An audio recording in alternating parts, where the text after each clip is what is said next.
گواستنەوە لە ڕۆڵی شۆڕژگەڕیەوە بۆ چەتایەتی جاشایەتی. نمونە کوردستان عێراق، ڕۆژەی میراتی شاراوە. لە ناوبردنی بنەماڵەی محەممەد ئاغا مێرگەسووری ئازاری 1975 لە ناوبردنی بارزانەکان لە ئابی 1983 تاکو ئێستاش ئەم بابەتە لە دیدی من چارەسەر و بنەبڕ نەکراوە. سەرڕای ئەوەی زۆرێک لە سەریان نووسیوە، بە تایبەتی کە سوکاری قوربانیان ناچار کراون کە بێدەنگی هەڵبژێرن. لا پرسی یەکەمدا تاوانکاران ئەو ناوچەیە کۆنتڕۆڵ دەکەن کە تاوانەکەی بەخۆیەوە بینیوە. لە تاوانی دووەمیشدا قوشتە پاس سەدام حسێن جڵەوی دەسەڵاتی بەدەستەوە بوو لە بەغدا و لەگەڵ تاوانکارانی تاوانەکەی یەکەمدا هاوپەیمانی بەستە بوو تاکو ساڵی 2003 و تاوانکارانیش تاکو ئەمڕۆژ کە لە سەرەتای 2024ین دەسەڵاتدارە. هەروەک ئاشکرایە کڕینی ویژدان و هەڕەشات دژ بە کەسوکاری قوربانیان بەکارهێنراوە تاکو بە تەواوەتی بێدەنگ بن ئەگەر ناپەشیمانی دادیان نادات. پەیوەندیەکی ئۆرگانیک هەیە لە نێوان هەردوو تاوانی کۆمەڵکوژی ساڵی 1970 تاوانکارەکە سەرکردایەتی حەدەکە بوو، ئەوەی دووەم 1983 تاوانکارەکە سەدام حسێن بوو. ئەوەی دووەم پەیوەندی بەوەی یەکەمەوە هەیە. ئەو زنجیرە ڕووداوانەی سەرکردایەتی مەلا مستەفا دەستی پێکرد لە ماوەی 4 ساڵدا بۆ بەدیهێنانی پرۆژەی میرات. دەرگای کردەوە لەسەر دروستبوونی ڕووداوەکان و دەرچوونیان لە ژێر کۆنتڕۆڵ. لێرە دەگەڕینەوە بۆ سەرەتاکان بۆ ڕوونکردنەوەی وێنەی گشتی. ئەمەش پێویستی بەوەیە بزانین چی لە مێشکی مەلا مستەفا سەرکردەی باڵای پێشمەرگە و سەرۆکی حەزب و حاکمی کوردستانی ڕزگار کراودا بووە لە ڕێگای هەنگاو و هەڵوێست و پیلانە نهێنیەکانی کە بە دروشمی نەتەوایەتی داپۆشرا بوو. لێرە دەبێت ژمارەیەک پرسیار بکەین، دواتر دەتوانین وەڵامیان بدەینەوە کاتێک لایەنە شاراوەکانی ڕوون دەبێتەوە کە تاکو ئەمڕۆژ بێدەنگی لێکراوە. ئەوەی جێگای سەرنجە تاوانەکە لە ئازاری ساڵی 1975 لە دوای شکستی سەرکردایەتی کورد ڕاستەوخۆ ئەنجام دراوە. ئەو پرسیارەی بە مێشکماندا دێت ئەوەیە دوای ئەوەی سەرکردایەتی کورد بڕیاریدا ڕابکات بۆ ئێران و بەزوتنەوەی کورد تەسفیە بکات و چەک دابنێت هیچ شتێکیشی نەما لە کوردستان بەرگری لێ بکات، بۆچی لەم کاتەدا مەلا مستەفا فەرمانی کرد بە تەسفیەکردنی ئەو کەسانی ماون لە خێزانی محەممەد ئاغا مێرگەسووری واتە لە ناوبردنی هەموو نێرەکان؟ بۆچی ڕەشید و ئەسعەدی کوڕی محەممەد ئاغای لە ناوبرد لە کاتێکدا هیچ پەیوەندیان بە سیاسەتەوە نەبووە؟ محەممەد ئاغا خودی خۆشی لەسەر جێگای نەخۆشی بوو، هیچ هەڕەشەیەکی بۆ مەلا مستەفا دروست نەکردبوو.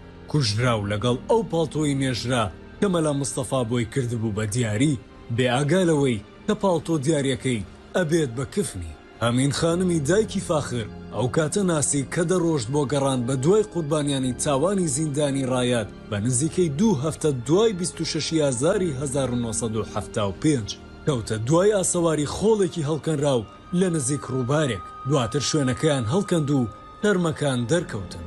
بۆچی هەمووانی لە ناودا و کەسی نەهێشتەوە؟ کاتێک بڕیاری کوشتندرا بێگومان دەبێت پاڵنەرێکی زۆر بەهێز هەبێت. ئایا لە خودی خۆیان دەترسا یان هەستی بە مەترسیەک دەکرد؟ هەموو چارەسەرەکانی دیکەی جێبەجێ کرد؟ ئایا بیری لە چارەنووسی منداڵە هەتیوەکان و ژنە بێوەژنەکان و کچە بێکەسەکان کردەوە کە ژمارەیان لە 60 مرۆڤ زیاتر بوون؟ یان هەر بە تەبیعەت کوشت و بڕبووە و واتای بەزەیی نەزانیوە تەنانەت ئەگەر خزمی نزیکی خۆشی بوو بێتن؟ ئایا ئەوە پێویست بوو بۆ بەدیهێنانی پرۆژەی میرات؟ پێویست بەم باجە گەورەیە دەکات؟ ئایا پاڵنەرەکە خزمەتی ئامانجە نیشتیمانیەکان بووە یان پرۆژەیەکی شەخسی و بنەماڵەیی بووە؟ ماوەیەکی زۆر بوو خۆی بۆ ئامادە کردبوو، هەموو وزەی خۆی کۆ کردبەوە لەگەڵ سووربوون و ڕوبەڕووبوونەوەی هەموو ڕێگریەکان. باجەکەی هەرچیەکیش بێت لە پێناو بەدیهێنانی پرۆژەکە. پرۆسەی کۆمەڵکوژی خێزانی محەممەد ئاغا مێرگەسووری تەنها بەشێک بوو لە پرۆژەیەکی قەبا وەکوو بە کورتی لە موتارە باسمان کرد. لە 14 شوباتی 1970 دەستگای پاراستن جەمیلی گەنجیان لە هەولێر تیرۆر کرد. کاکوڕی محەممەد ئاغا مێرگەسووری بوو. مەلا مستەفا ئیدریس و مەسعودی کوڕی بە نوێنەرایەتی خۆی نارد بۆ پێشکەشکردنی پرسە و سەرخۆشی بۆ خاڵۆی محەممەد ئاغا. ئەوان هەموو لە باوەڕێکدا بوون کە پرۆسەی تیرۆرکردنەکە بە شێوەیەکی نهێنی و تۆکمە جێبەجێکراوە و هەرگیز ئاشکرا نابن. بەڵێنیان بە باوکەکەدا ئەوەی لە دەستیان بێت دەیکان بۆ ئاشکراکردنی تاوانبارەکە و سزادانی. بەڕێکەوت لە ڕێگادا بوون بۆ هەولێر کاتێک کە زانیمەوە ئۆتۆمبیلەی بەجێمان هێشت فاخر مێرگەسووری تێدا بوو وەستاین و فاخریش وەستا بڕیارماندا ماوەیەک بە پێ ڕێ بکەین لە نێوان شەقڵاوە و سەلاحەدین و ئۆتۆمبیلەکانیشمان بە ئاسپایی بە دوامانەوە بن. فاخر زۆر بێزار بوو لە کوشتنی جەمیلی برای هەروەها پێشوازیکردنی مەلا مستەفا لە مەحموود ئاغا زێباری و کوڕەکانی و بەڕێوەبردننی ناوەندی سەربازی سەرکردایەتی گرنگ لە ناوچەی عەقرە و شێخان بە هەمان شێوە جێگای بێزاری و قبوڵکردن نەبوو. فاخر بازنەیەکی بەرفراوانی هاوڕێی هەبوو بۆیان ئاشکرا کرد کە ڕۆڵی دەستگای پاراستن چی بووە لە کوشتنی براکەی و بکوژەکەش ناوی حەمەڕەوفە.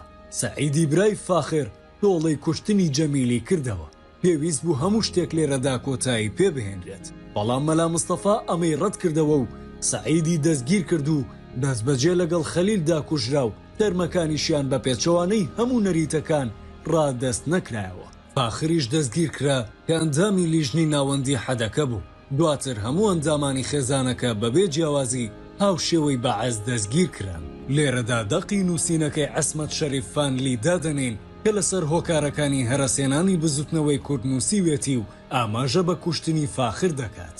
هەواڵگری سەر بە پاراستن فاخر مێرگەسووریان لە سێدارەدا کە کوردێکی شیوعی بوو تاوانبارکرا بوو بە پەیوەندی بەسن بە هەواڵگری بەعسەوە کە گرنگترین جەنگی قازانج کرد کە شۆڕش بەدی هێنابێت.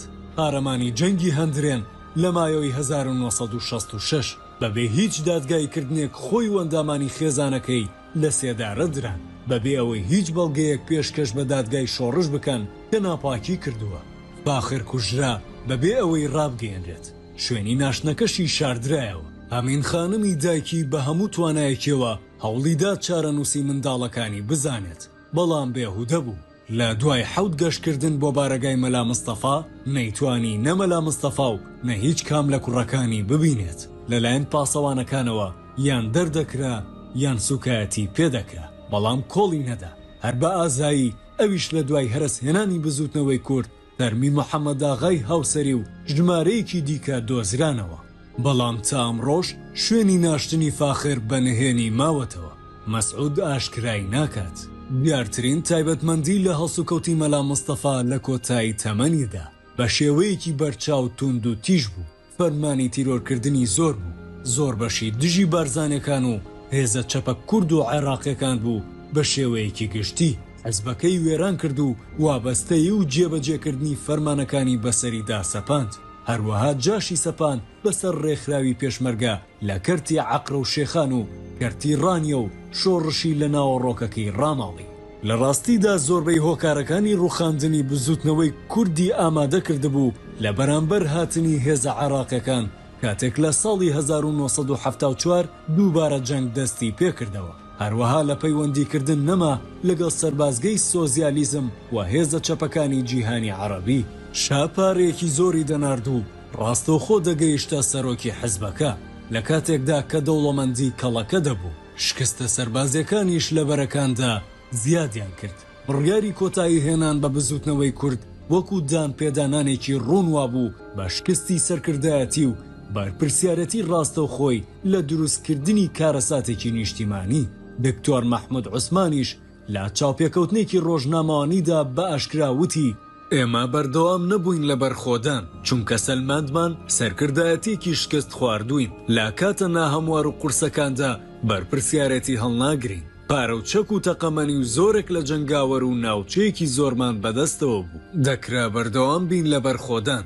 بەردەوام نەبوون لە بەرخۆدان بڕیاری خۆمان بوو. کەسیش ناچاری نەکردین ئەو بڕیارە بدەین. سەددامیشدانی پێدانا کە سوپای عێراق تەقەمەنی پێویستی نەبوو بۆ تۆپ هاوێژەکانی. دەرەنجامی ئەم گۆڕانکاریە کارەساتبارانە لە ئاستی سەرکردایەتی دەگەین بەم هاوکێشەیە. نایڕەکانی مەلا مستەفا، عوبەیدەڵا بارزانی و لوقمان و عوسمان و نەزیر بارزانی و بە هەزاران بارزانی دیکە سەددام حسێن دەیان کوژێت. فاخر مێرگەسووری یەکێک لە قارەمانەکانی شەڕی هەندرێن لەگەڵ هەموو براکانی و باوکیان کە حکوومەتی عێراق بە نەیاریانی دەزانی مەلا مستەفا دەیان کوژێت.